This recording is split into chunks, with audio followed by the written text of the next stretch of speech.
Өскөдегі ынтымақ өндіріс кооперативі, ол кооперативтің өкілі Қасым Жолбаев.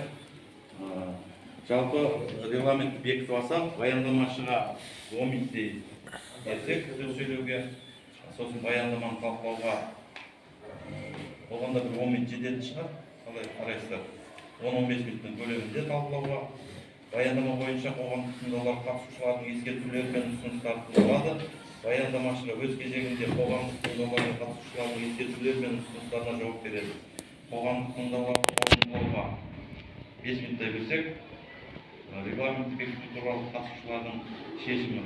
Қарсы емессіздер ме осы регламентке келісеміз бе? Онда регламент қабылданды. Онда қоғамдық тыңдауларды өткізу қағидаларының 21-ші тармағына сәйкес қоғамдық тыңдаулар тиісті әкімшілік аумақтық бірліктің әкім аппаратының өкілінің төрағалығымен өтуімен басшысының және мүдделі жұртшылықтың қатысуымен өткізіледі. Сондықтан жиналыстың төрағасына өзімді ұсынамын. Хатшылығына қоғамдық тыңдаулардың қатысушылардың қатарына қарапайым дауыс көпшілігімен сайланады. Хатшы болуға мен Баймаханова Мадина ханымды ұсынсам деп отырмын. Бұл кісі экология басқармасынан келіп отыр. Экология жобалаушы жалпы. Осыған келісеміз бе? Онда хатшы Баймаханова Мадинаны бекітейік. Қарсы емессіздер ме? Жоқ. Онда сөз баяндамашыға беріледі Мадина ханым. Саламатсыздар ма? Бүгінгі қоғамдық тыңдаудың қатысушылары. Бүгінгі қоғамдық тыңдаудың тақырыбы Түркістан облысы Қабыланбек ауылдық округінде 3,5 мегаваттық шағын ГЭС салу жұмыс жобасына ықтимал әсерлер туралы есеп бойынша қоғамдық тыңдау. Ықтимал әсер дегеніміз құрылыс кезіндегі ауаға ластаушы заттардан қаншалықты шығарылатыны, зияндылығы деген мағынада. Бұл экологиялық тыңдалым болып табылады. Негізі экологиялық тыңдалым өзі Қазақстан Республикасы экология министрлігінің бекітіп берген қағидасына байланысты жүргізіледі. Бұл экологиялық тыңдалымды біз 30 жұмыс күні бұрын арнайы экопортал дейтін портал бар, сол порталға салдық, хабарландыру бердік. Оны бізге басқармалар, жоғары министрлік бар, осы күні өткізуімізге рұқсат берді. Және де хабарландыру газетке бердік, жаңағы телевидениеға бердік. Оның барлығы заңды түрде орындалды.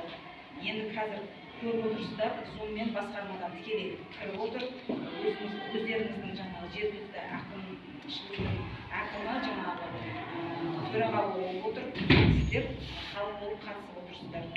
Енді жобаны таныстырып өтейін. Жаңа жобаланатын нысан тапсырыс беруші мекеме өндірістік кооперативі СПК ынтымақ болып табылады. Өкілі ол кісі қатысып отыр. Жобаланған нысан Түркістан облысы Сарыағаш ауданы Қабыланбек ауылдық округінде Ташқұлақ ауылының шетінде Ханым каналының бойында орналасқан делінген. Зақ каналының бойында орналасқан. Шағын ГЭС-тің аумағы шығысында жаңа осы Ташқұлақ каналы мен солтүстіктен бос жерлермен шектелген, батыстан қолданыстағы кіреберіс жолымен шектескен, оңтүстіктен Зақ каналымен шектесіп тұр деп бізге берілген мәлімет солай болып тұр. Шағын гидроэлектростанцияның құрылысының кешені Зақ каналының Ханым батыс каналы деп аталады екен, ол дұрыс па? Зақ каналы су ағызатын гидротехникалық торап Тасқұлақ каналы болып табылады. Суды ағызудың қолданыстағы құрылымы консольдық құлдырау, яғни сақтама ашық тиегі болып келеді. Су алу Зақ каналынан жүзеге асырылады. Суды ағызу қолданыстағы Тасқұлақ ағызу арнасына жіберіледі. Қолданыстағы жаңағы құрылыс бойынша судың көлемі ағызылатын секундына 20 менен 35 метр куб секундына деп берілген. Яғни ол жылына 473 миллионнан астам ол жерден су ағызылады екен, сарқыламадан құйылады екен. Соның есебінен бұл кісілер жаңағы электр өндіріп алмақшы. Осы жобада кешеннің құрылысы қарастырылады. Ашық типтегі бас су қабылдағыш жаңа жобаланып отыр. Арна тұндырғыш төрткүштік қимасы бар. Енді су құлап аққаннан кейін оның арнасы лайланатын болғандықтан оны арнаны тұндырғыш салынады екен. Су өткізбейтін торлары бар қысым камерасы болады екен. Болат құбыр диаметрі 2400 мм-ден асатын қысымды су құбыры коридор болады екен, машина залы бар, ДС ғимараты болады, Тасбұлақ каналына су ағызатын арна болады, қалпына келтіру арнасы жаңағы өздеріңіз айтып өткендей айналма жол болады екен. Бақылау пункті ол міндетті түрде болады ол жерде, және де қосалқы станция салынады, жаңағы электр энергиясын жинайтын қосалқы станция болады.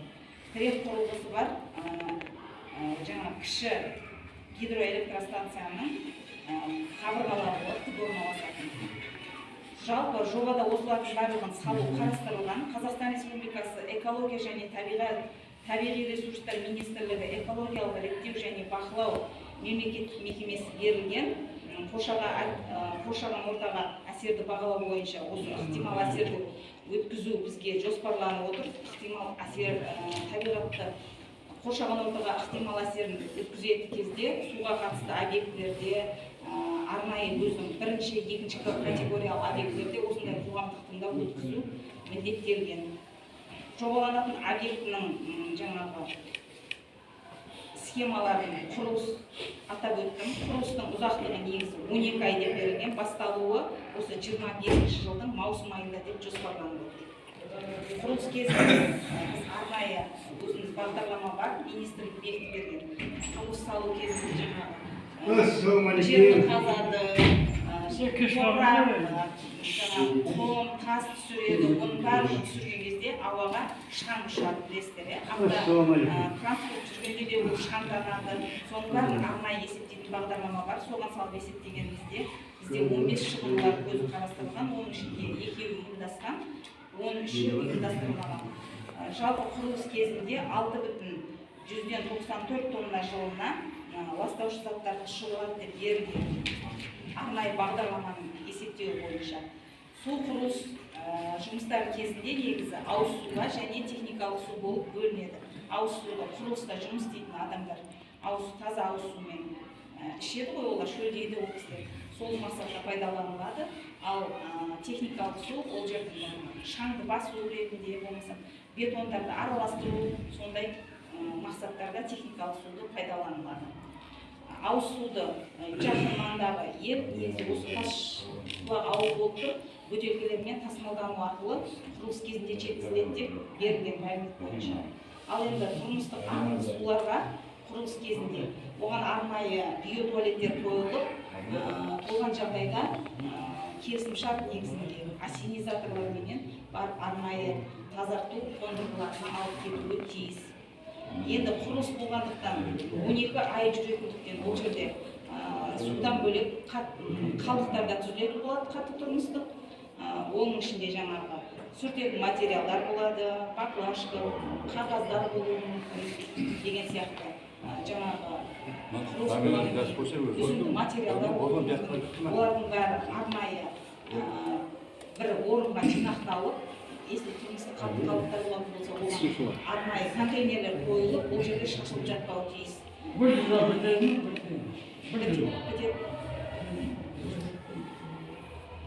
Сол аралықта жаңағы полигонға алып кететін мекемелермен келісімшартқа отырып, ол қалдықтарды алып кетіп отыруы тиіс уақытылы. Айына бір мәрте алып кетуге келісімге отырамын, аптасына бір мәрте оны осы мекеменің өзі шешеді негізі. Енді жаңа құрылыс аумағын атап өттім, өздеріңіз де біліп отырсыздар, осы ауылдың болғандықтан каналдың қай жерде орналасқаны, ол қай жерден жаңағыдай сатырама болып жатқанын, сол құрылыс сол жерде жүреді. Ол маң негізі арнайы табиғатты қорғау аймағына кірмейді деп берілген. Ол табиғатты қорғау аймақтары ерекше қорғалатын қорық емес ол жер. Соны атап өткім келеді. Ол жерде яғни қорық, арнайы табиғатты қорғау аймағы болғандықтан қызыл кітапқа енген жасыл жан-жануарлар, өсімдіктер жоқ деп берілген. Енді жаңа адамға келетін зиянын құрылыс кезінде өзіміз үй салсақ та, басқа салсақ та, ол кішкене шаң болуы мүмкін деген сияқты. Оның бәрін арнайы программаны есептеп, біз атқарушы органдарға ұсынып отырмыз жобаны. Енді жобаға қатысты сұрақтарыңыз болса, маған қоя беріңіздер. Сұрақтарыңыз бар ма? Жалпы түсінікті болды ғой, айтылған. Не мәселе бойынша бұл жерде көлеке кешіп келдіңіз ғой. Жаңа мен мән-жайын бәрін айтып өттім. мынау арал деп айтамыз ғой, бұл жерде водопад бар. Сол водопадқа ГЭС салу жоспарлануда. Ол жаңағы жеке кәсіпкерлердің күшімен салынады, үкіметтің емес. Соны салуға өкілдері келіп отыр. Мынау кісі сол өндірістік кооперативтің өкілі, ынтымақ өндірістік кооператив, сол өндірістік кооперативтің өкілі келіп отыр. 3,5 мегаваттық электр энергиясын өндіреді. Оны салардан бұрын ол жерге бірінші көпір салады.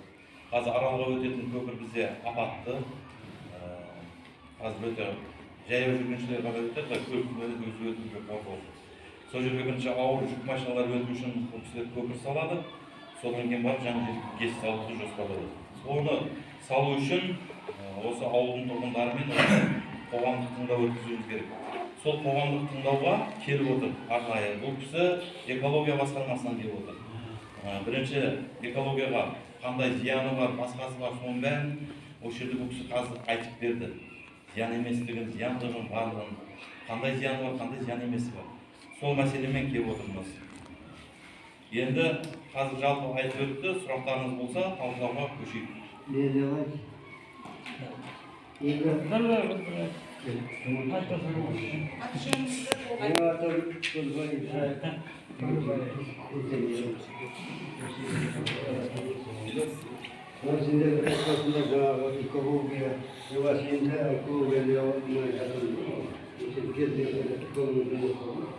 Bizim svetimiz var, sobalar var. Bizim sinirli kurbanın su topu var bizde, burada, buraya yıkay. Susuz daha ki su top veremez. Boy böyle zaten su, ha? Svet. Çok. Hayır, memleket bir otursun. Sobalar var. Var kurulgan canım, transformatör kurulgan. Daha sizin ne yaptığınız yok mu? Bizde mınдай bölük ya. Memleketin nesilden artık nasıl yok olan. Bu tekimiz görüp atın. Tekimiz nasıl olmaz. Бұл жерде мынандай ғой, сіздерге түсіндіріп өтейін мен, түсінбей отырмын. Қазір свет тапшы болып отыр, бәріміз көріп отырсыздар. Жылдан жылға тапшы болып келеді. Бұл шағын гидроэлектростанциялары ауданда қай жерде мүмкіндік бар, сол жерлерде салынып жатыр. Келес ауданында салынды, Келес гидростанциялары. Бұл кісілер кеше Қазығұрт ауданында ауылдық округіне салынды. Сол енді біздің ауылдық округке салмақшы. Келешегі бұл артық болмайды, свет тапшы болмау үшін салынып жатқан нәрсе. Қазір өздеріңіз көріп отырсыздар, свет көптеп өшіп жатыр. Оның бәрі не үшін? Экономия болады. Қазір мынау кешке жанатын жарық точкілердің бәрін өшіріңдер деп жатыр. Свет жетпей жатыр халық. Соның үшін біз кешке өшіріп жатырмыз. Ол егер жететін болса, круглосутки емес, қазанғайшын, таңатқанғайшын қосуға болады. Свет тапшы болғандықтан барлық жерге осындай шағын ескеріп салды. Мәселе сол біреу. Ол одан кейін бұл кісілердің егер ол жерге салатын болса, біздің мынау жылда өшетін суымыздан құтыламыз. Бұлардың есі істеп тұрған соң су өшпейді. Ең кем дегенде 5 куб болса да су ағады. Оны айналдырып тұруға. Қазір су өшті, дұрыс па? Егер істеп тұрса, бұл кісілер оларға оплата жасайды, өздерінің келісім шарты болады. Олар суды үздіксіз беруге келісім шарт жасайды. Ол бізге пайдасы болмаса, енді зиян емес деп ойлаймын. Оның үстіне көпір сап берейін деп отыр. Осындай, оның үстіне осы ауылдың тұрғындары ертең сол жерде жұмыспен қамтылады. Біраз адам жұмысқа кетеді, қарауылы бар, басқасы бар деген сияқты. Құрылыс жүрген кезде де біраз балдар жұмыспен қамтылады. Бұл енді қажеттілігі бар дейміз. Мысалы ауыл биік қашуға келгенде менде мынандай вопрос туындап жатыр. Біріншіден мынау жақсы электростанция қосылса, сондықтан ары қарай электр энергия қалай сатылады? Операторға бересіздер ғой? Сіздер операторға бересіздер, оператор ары қарай өзінде. Сіздер самовольно мына Ташбұлаққа бере алмайсыздар. Бізге қайда уличное освещениені бере алмайсыздар. Бізге жаңағы Кигокқа береміз. Сіздер уже операторға сатасыздар. Операторға бересіз ба? Жаңағы бұл кісінің айтқан сұрағын жаппын. Бізде бұл жерде келісілген жаңағы айтқан санитарный деген су алып жатады сіздерден зақ-каналдан. Зақ канал су санитарныйда біз Кигокқа договорымыз бар. Егер су жоқ болған жағдайда біз кішкене ғана тоқ шығарамыз.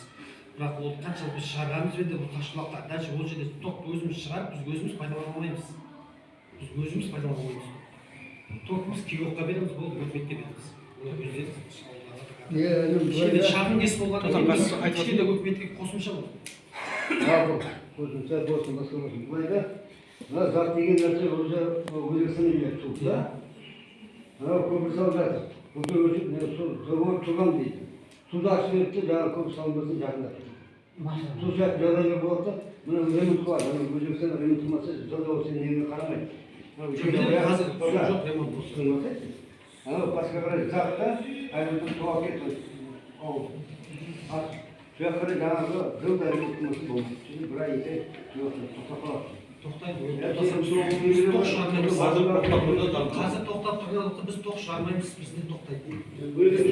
Хорошо, ол вопрос кісілердің өзінің проблемасы. Ол су бітсе, жоқ бермейді. Біз сіздер бастағаннан кейін бізге ауылға қаншалықты пайдалығын мен соны көрдім. Сіздер ары технический жағынан ол қалай договоренность, ол сіздердің тірліктеріңіз. Су болса шығарасыздар, су болмаса ол сіздердің проблемаларыңыз. Дұрыс па байлар? Біздің ауылға қаншалықты тиімді пайдаланып бересіз? Ауылдан тұрғындар жұмыспен қамти аламыз, 15 адам жұмыспен қамтимыз. Так, хорошо. Енді ол біз қалып тұрмыз. Екінші көпір сәттерін де бастық. Көпір саламыз. Біздің үлкен жолымыз жақында салынды. Сіздер турбина келгенде турбинаңыз 50 тонна, 100 тонналық турбина бар келеді. Дұрыс па? Жолымызды бұзып жібермейсіздер ма? Біз енді жолымызға шын айтқанда 25 жылда жолға жеттік. Әзір өзіміз қарақшылығында қарап отырмыз. Қова келсе, қованы таспен қова келген өзіне кіргізбей жатырмыз. Себебі жолымызды қайтадан тасталған шығарып жібереді. Сіздер егерде үлкен техникалармен кірсеңіздер, біз соған қарсымыз. Ол түсінемін, сіздер строительный фирма, біреуден подрядчиктеріңіз алады да, олар басы ауырмайды. Салады да, несі бар ма, жоқ па, спецразрешение жоқ па, үйдетті әкеп айдап кете береді. Үйерді оны тексеретін, бақылайтын адамдар жоқ. Шын айтқанда, жолымызды бұзып жібермейсіздер ма?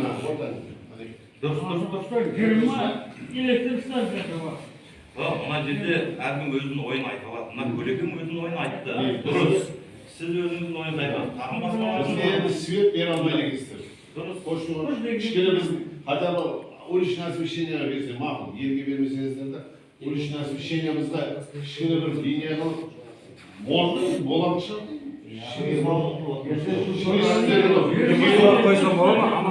Өлшемі қайтады.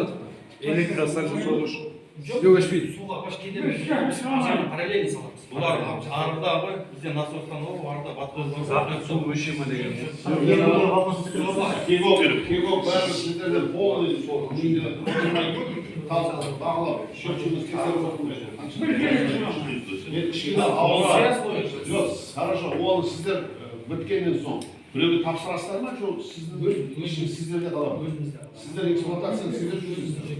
Жоқ, процесс эксплуатации бір вопрос болады ма шығар? Орынды. Оның бәрін ұсыныс жасау керек. Процесс эксплуатации осы елге хотя пайдасы, хотя бы уличное освещение берсе, мақұл, енді елге бере алмайсыздар. Әжептәуір киловатт кетіп қалады. Но уличное освещениеңізді берсеңіздер, соның өзі үлкен бір көмек ауылға. Көмек болады. Тек қана осы Ташқалағы елді мекеннің аясында осы жерге ғана ғой сонда. Жаңа қолдану немелер. Ондай емес, Әлеке. Бұл жерде 3,5 мегаватты өндірген соң, бұл кісілер қатыстансаға апарат сыммен. Олар кегокқа сатамыз деп отыр ғой. Столмен апарады. Өз қолданан қайда жіберіп өз Бұл жерде кегокқа сатады. Кегок бізге беріп жатқан кегок кәсіп. Кегок оңтүстік жақ транзитке береді, оңтүстік жақ транзитке беріп жатыр. Бұлар енді оған қосымша екен да. Бұлар қосымша. Сондай возможность бар ма? Допустим, Сарыағаштан свет өшті. Сол уақытша біздің елді мекенге беріп тұратын жағдай жоқ. Ондай Общий линия кетеді да. Общий линияға бағып қосамыз. Бұларға неге сатқан соң бұлар хозяин емес қой жоқ. Договорға тұрды ма? Кегокқа тастапа, кегок бере ма, бермей ма, ата өзінің төлейді. Бізден сол ұсыныс сол, ауылға дұрыс. Уличное освещение. Бір ретте берсеңіздер түгілмес, анау 3 мегаваттан бар ма? Мизер. arzon bolma mı? Olda yapıyordum da производитель. O nasıl olabilir? Erkin, böyle. Mayda, ben size ben yavaştan yakın belirteyim. Size kim demek İlişkin var, sigaretin var, doğru sigaretin var. Hakikaten o. Esnaf var. Esnaf yok. Жоқ. Mekke'de gazın neyse kuvvetli. Gaz neyse kımbat kebata o ya. Bu da kımbat. Sosyal kullanım geçen sigaret biri, nerede o kudretlerini Böyle sivet köbeygen sayın arzandaydı. Bu sivet nihvatka tarihteri var koy o жоғары тарифлар көтеремайды өзі. Арабке рұқсат та біз бұл электростанция қарсымыз десек не болады? Сол. Бізге пайдасы жоқ болса не болады? Бізде емес, сен өзің атынан айта бер да. Ауылға саламыз. Ауылға бір пайдасы болмаса деп жатқан ғой. Енді Ешқандай пайдасы ғой, жоқ. әркім өзінің ойын айта алады. Сен қарсы болсаң, мен қарсымын деп айт. Дауысқа саламыз. Бір адамның ойын шешілмейді. Пайдасы жоқ. АЭС-ке дауыс бердіңіздер ғой, референдум өтті, иә? АЭС-ті не үшін саламыз деді? Осы тоқты өндіру үшін саламыз деді негізі. АЭС-тің зиянының қаншалықты бар екенін сіздер білесіздер. Ал ГЭС-те жалпы деді жоқ. енді оны саяси мәселені бұл жерде біз шеше алмаймыз. Айқайласақ та, жыласақ та деген сияқты да. Бұл жерде кішкентай ғана ГЭС туралы мәселе болып отыр. Ол сіз қарсы шықсаңыз, болашақта светіңіз сіздің қайта-қайта жиі-жиі өше беруі мүмкін. Өшсін. Сіздің үйіңізде жаңағы холодильник жұмыс істеп тұр, үйіңізде телевизор көре алмайды балалар деген сияқты. Барлығы светке байланысты ғой. Интернет істемей қалады. Дұрыс па? Енді біз өзіміздің болашағымызды өзіміз ойлауымыз керек. АЭС-тен гөрі ГЭС-тің ол зияндылық жағы жоқ. Ешқандай қарсылығы жоқ. Свет қаншалықты көп соншалықты жақсы болады. Ол бағасында рыночный экономика кезінде түседі, жағдай тиімді болады. Ол жақсы. Екінші вопрос. Су мәселесі. Сіздер сол жерде суды отбор істейсіздер. Отбор істейсіздер. Енді төменде сол сумен пайдаланатын біздің ауылда шаруа қожалықтың бәрі сол жерге қарап жатыр. Суға қаншалықты сіздер осы біздің аграрияларға қаншалықты зиян келтіресіздер? Қаншалықты отбор істейсіздер ғой суды? Біз үлкен мынандай жаңағы диаметрі 2400 мм турбадан су өтеді. Генератор су қалай келеді, солай шығып кетеді. Біз ешқандай оған біз химикат бірдеңе қоспаймыз. Жоқ, сіз қоспайсыздар. Мен просто айтамын, сіздер осы суды расходты істемейсіздер, просто не білесің, энергиясын қолданасыздар болды, түсініп. Жоқ, басқа ешқандай сіздер шетке алып суды бұратын неме жоқ. Бәрін келіп отырған бәрі шаруа қожалық. Гектарға светтен алдын су керек. Сондықтан суға зияндағыңыз тимей ма деген әңгіме көтеріп жатыр. Жоқ, суға ешқандай зиян жоқ. Мен кепіл бере аламын, 100%. Суға ешқандай зиян жоқ. Сол зақтан Ташбұлаққа беріп жатыр ғой, қанша су оны қазбат Сол кете береді. Сол кете береді.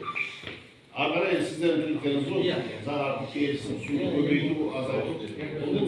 Бізге өзімізге керегін аламыз, ол жерде екі канал, екі жүз тұр ғой. Мысалы деген айтайық, 15 күн алсақ, заққа Ташбұлаққа 25 күн беріп, біз 15 күн аламыз, 10 күнді мына жанындағы жүзге кетеді.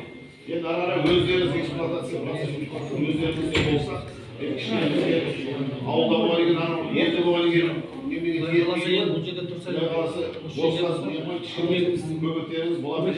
Осы ауылда электриктер болса сөзді жұмыс істейтін шығар деп жатыр. Шеттен алып еместер ғой? Кесе бір адам келеді. Сол вопрос. Свет и су ғой. Сол мәселе жігіттер, тағы да қандай вопрос туындап жатса, әзір айтып алайық. Ерекең айтып дұрыс, осында ауылға әсері бар мәселелер сұрамыз да. Ол глобальный мәселе біз шеше алмаймыз. Менде тағы қанаттарды сұрамыз. Қаз көліге, анау тақырыпты бітіріп алайық бірінші. Осы тақырыпта болсам қоюға болады. Олар інім сөйлейді. Салынайынша деп жатқан ГЭС-тің мысалы аумағы қанша жерде алады, мысалы сол салынатын жердің жанында, мысалы өзімнің жерім бар да, мысалы егіншілік жасаймыз, соны қанша аумақты алады, соны сол туралы айтып кетсең. 2 гектар. 2 гектар ма?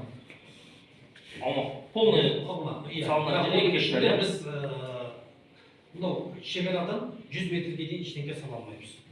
Салынатын жеріміз 20 ғана сөйтік жерде. 20 ғана сөйтік жер. 20 Сол жерде апаластар ғой.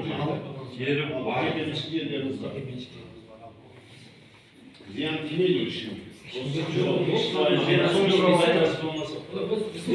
Тәжірибеміз бар. Қазығұрт ауданының Қарпат елді мекенінде салдық. Ол жерде 1,5 мегабайттан салып қоямыз. Бұл жерде мынандай ғой, мен түсіндіріп өтейін. Бұл қысқа ойлауға болмайды, ойбай салдықпай қысқасымыз деген. Дәрмен өзінің ойын айтады. Оның біздің ауыл үшін ең бірінші қазір жаңа көпірді үкімет салып бермейді.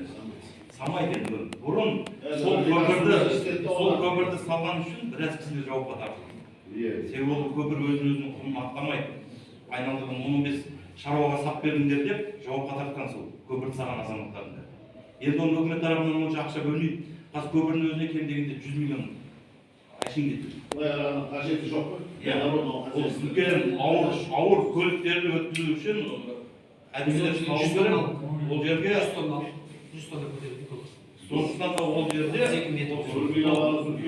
құны да өскен болады. Одан кейін баратын жолдың бойын бәріне шағал төгеді.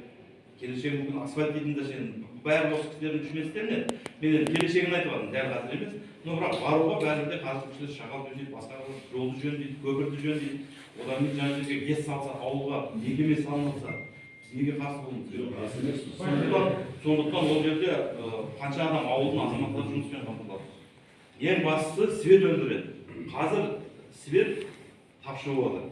Бізге тапсырма келіп жатыр. Көше жағын өшіріңдер, свет жетпей жатыр дейді.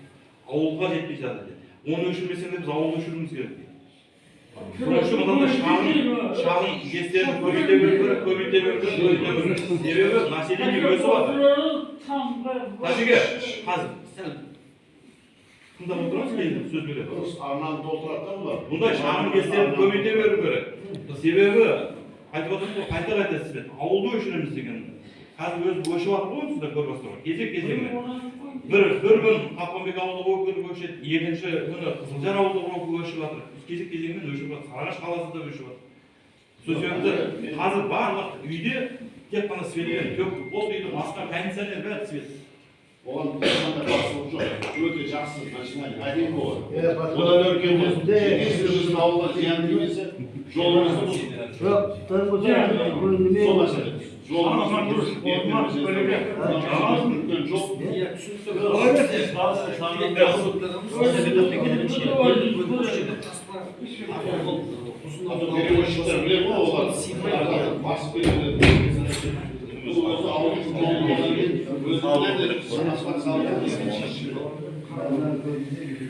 сол мәселе. Кімде қандай ой бар, ұсыныстарыңыз бар? Негізі ауылға ертең ғана көпір біріншіден ол зияны тимейді ғой. Мына бензоводты салынды мысал үшін кезінде істеді ғой, ауылдың адамдары кішігірім ол жерге де бір 3-4 адам жұмысқа кіреді. Біз бірінші көпір салмай, ажандағы жұмысты бастай алмаймыз. Себебі бізге сол жаңа арал дейді. Салынған, оған дұрыс та Дұрыс әдемі ол қарсылық жоқ. Тек сол бір-екі талаптарымыз бар. Осы күн тәртібіндегі мәселе бойынша басқа қайта сөйлейін деушілер бар ма? Оны қазір мына жауап алайық, сосын өзім қалам мына кісілерді жіберейік. Онда қорытындылайық, ешкім сөйлемейтін болса. Қоғамдық қорытынды онда СВК ынтымақ өндіріс кооперативі Қапамбек ауылдық округінде 3,5 мегаватттық шағын гес салу жұмысы жобасына ықтимал әсерлер туралы есеп экологиялық тыңдалымға қарсылық бар ма? Экологиялық тыңдалым. Жоқ. Ешкім қарсы емес соған. Экология ешқандай зияны жоқ. Қарсы болмаса онда қатысқандарыңыз үшін рахмет. Мен сұрай салайын. Жолды барлығын тегістеп жөндейсіңдер ғой сендер, Ана просто айтып отқаным жолда кішкене кеңейтуіміз де мүмкін. жоқ, кеңейтесіңдер, әркімнің жері бар да ол жерде, сол суға қалып, жолдардың қапталасын шығарады. Тұрба оны көріп Соған туға қоясыңдар да, иә? Бізге де керек қой ол мынандай жолмен жүру Молодец. Онда бір тарап бастасаңдар. ауылда тұрсақ бәріміз. Суға қарайтын ақаба дейміз. Ол жерге туға тастап тексереді. Көпірді салып алса, тұрғанды қойып, беріп жатса, светті беріп жатса, бұдан басқа не ойланасың? Ауылға свет береміз деп тұр. Бастамасы сол берсе, ағарай қойшы ауылға да беріп жібереміз.